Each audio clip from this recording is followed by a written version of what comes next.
komponen dari biaya pensiun.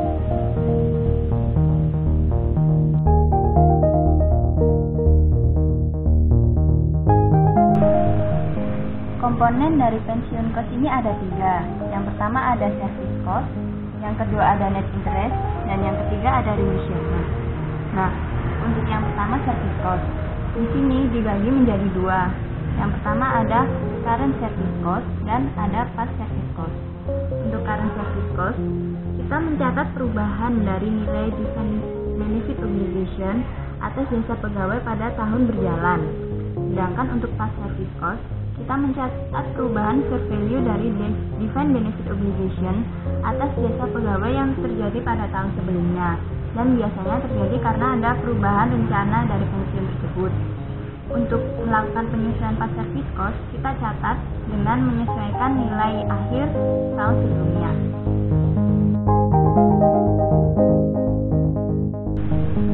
Yang kedua ada net interest. Di sini terbagi menjadi 2, yaitu interest expense dan interest revenue. Interest expense kita mencarinya dengan mengalihkan discount rate dikalikan nilai defined benefit obligation pada 1 Januari. Dan interest revenue kita mengalihkan discount rate dengan nilai plan asset pada 1 Januari. Nah, net interest ini kita menyisihkan nilai interest expense dan interest revenue. Jika interest expense-nya lebih besar dari interest revenue, maka kita mencatat interest expense pada debit. Sedangkan jika nilai interest revenue lebih besar dari interest expense, maka kita mencatat interest revenue pada kredit.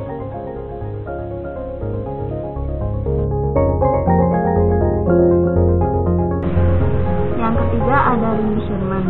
Untuk remeasurement, kita melihat nilai yang terjadi dengan nilai yang tercatat. Jika nilainya sama, maka kita tidak perlu mencatat remeasurement. Jika nilainya berbeda, di sini ada 2 kondisi. Yang pertama asset gain or loss dan yang kedua liability gain or loss. Asset gain or loss di sini kita melihat nilai actual return dengan interest revenue.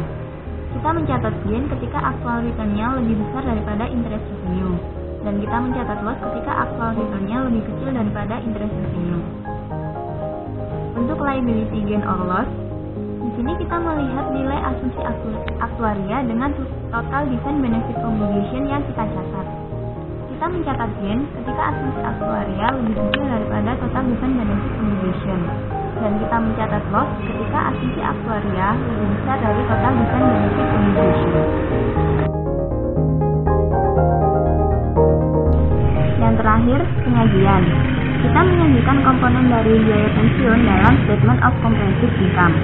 Service cost tadi kita catat di pensiun expense, dan pensiun expense ini ada di bagian administrative expense. Lalu net interest kita catat pada interest revenue atau financing cost, tergantung net interest yang kita peroleh tadi. Nah, service cost dan net interest ini mempengaruhi pada nilai net income dari suatu perusahaan.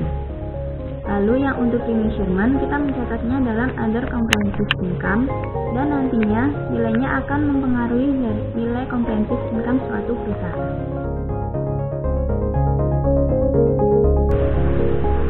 Kesan dari mengikuti kelas lab akuntansi keuangan menengah 2 yang diambil oleh Pak Haris ini, kelasnya itu seru, menyenangkan. Soalnya kan kita dibagi berkelompok, jadi kita itu kayak lebih bisa berdiskusi sama teman-teman, bisa lebih memahami materi.